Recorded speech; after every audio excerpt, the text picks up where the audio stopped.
வணக்கம். தாவேகாவும் அதிமுகவும் சண்டை. என்ன அப்படின்னு கேக்குறீங்களா? பேய்க்கும் பேய்க்கும் சண்டை அப்படின்னு ஒரு படத்துல ஒரு வசனம் வரும். அதே மாரி இப்ப அதிமுகவுக்கும் தாவேகாவுக்கும் சண்டை வந்திருக்கு. ஏன் இந்த திடீர் சண்டை? எதனால இந்த சண்டை வந்துச்சு?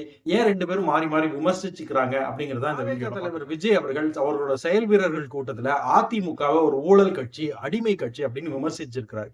ஏன் இப்ப திடீர்னு விமர்சிச்சிருக்கிறாரு அப்படின்னு நம்ம பார்த்தோம் அப்படின்னா, இதுவரைக்கும் கூட்டணிக்கு நமக்கு யாராவது வருவாங்க அப்படின்னு கதவ தொறந்து வச்சு காத்திருந்தாரு விஜய். அவரோட முதல் மாநாட்டுல அறிவிச்சிருந்தாரு, எங்க கூட யாருக்கு கூட்டணி வந்தாலும் ஆட்சியிலயும் அதிகாரத்திலயும் பங்கு தருவோம் அப்படின்னாரு. ஆனா யாரும் அவரை போய் கூட்டணிக்கு அணுகல. திறந்து வச்ச கதவை யாரும் எட்டி கூட பார்க்கல. அந்த அளவுக்கு தான் அவரோட அறிவிப்பு இருந்தது. ஏன் அந்த அறிவிப்பை யாருமே ஏத்துக்கல அப்படின்னா, விஜய் அவர்களுக்கு வாக்கு சதவீதம் என்ன இருக்கு?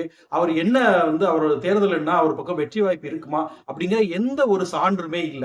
இதுக்கு முன்னாடி இடைத்தேர்தல் இல்ல நாடாளுமன்ற தேர்தல் எதுலயாவது ஒண்ணுல நின்னு தன்னோட வாக்கு சதவீதத்தை என்ன நிரூபிச்சிருந்தார் அப்படின்னா, அவர் சொல்ற அந்த வாய்ப்பை பயன்படுத்தி நிறைய கட்சிகள் அவர்கிட்ட போய்க்கிறதுக்கான வாய்ப்பு இருந்திருக்கு. ஏன்னா இளைஞர்கள் அவர் பின்னாடி போறதுனால ஒரு மாஸ் பிம்பம் அவர் பின்னாடி இருக்கிறதுனால இந்த நம்பிக்கையெல்லாம் மத்த கட்சிகளுக்கு வந்திருக்கும். ஆனா எதையுமே அவர் நிரூபிக்காம மாசத்துக்கு ஒரு நாள் வீட்டை விட்டு வெளியில வருவாரு.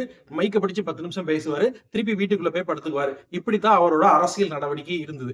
இதெல்லாம் ஒரு பக்கம் இருக்க, இன்னொரு பக்கம் அதிமுகவின் பொதுச் செயலாளர் எடப்பாடி பழனிசாமி என்ன பண்ணாரு அப்படின்னா, ஒரு பெரிய கட்சி நம்ம கூட கூட்டணி வரப்போகுது. எல்லாரும் தயாரா இருங்க அப்படின்னு ஒரு உற்சாகத்தை கொடுத்தாரு அந்த தொண்டர்களுக்கு. அதுக்கப்புறம் ஒரு பொதுக்கூட்டத்துல தாவேகா கொடி காட்டும் போது, பாத்தீங்களா கொடி ஆடுது, பிள்ளையார் சொல்லி போட்டாச்சு அப்படின்னு மேலும் மேலும் ஒரு உற்சாகத்தை கொடுத்துட்டாரு. இதெல்லாம் ஒரு பக்கம் இருக்க, கரூர் சம்பவம் நடக்கும் போது மிகப்பெரிய துயரம் அது. அந்த துயரம் நடந்த பிறகு விஜய் அவர்கள் பத்திரிகையாளரை சந்திக்கல, அதுக்கான பொறுப்பு ஏத்துக்கல. ஆனா அதிமுக என்ன சொன்னாங்க அப்படின்னா, இதுக்கு முழுக்க முழுக்க திமுக அரசு தான் காரணம் அப்படின்னு திமுக அரசு மேல ஒரு குற்றச்சாட்டை வச்சாங்க. இதெல்லாம் ஒரு படி மேல போய் சட்டமன்றத்துல எதிர்க்கட்சி தலைவர் எடப்பாடி பழனிசாமி தாவேகாக்கு ஆதரவா பேசினாரு. அந்த கட்சியில இருக்கிற முன்னணி தலைவர்கள் ஆர்.பி. உதயகுமார், செல்லூர் ராஜு, திண்டுக்கல் சீனிவாசன் போன்ற பலரும் என்ன சொன்னாங்க அப்படின்னா, விஜய் மேல எந்த தப்பும் இருக்காது அப்படின்னு தான் சொன்னாங்க.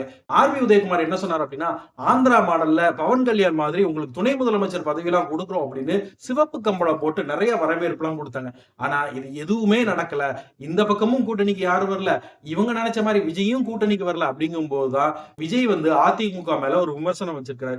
இன்னொன்னு அவர் ரொம்ப எதிர்பார்த்துட்டு இருந்த டிடிவி தினகரன் அவர்களும் பாஜக அதிமுக கூட்டணியில போய் சேர்ந்ததுனால இப்போ யாருமே இல்லாம ஒரு தனி மரமா விஜய் நின்னுகிட்டு இருக்கிறாரு. இப்போ என்ன அறிவிக்கிறார் அப்படின்னா, நாங்க தனியா கூட ஜெயிப்போம், தனியா கூட போட்டி போடுவோம் அப்படிங்கிற ஒரு நிலைமைக்கு அவர் வந்திருக்கிறாரு. இந்த பேய்க்கும் பேய்க்கும் சண்டை இன்னும் நீளுதா அப்படின்னு நம்ம பொறுத்திருந்து பார்ப்போம்.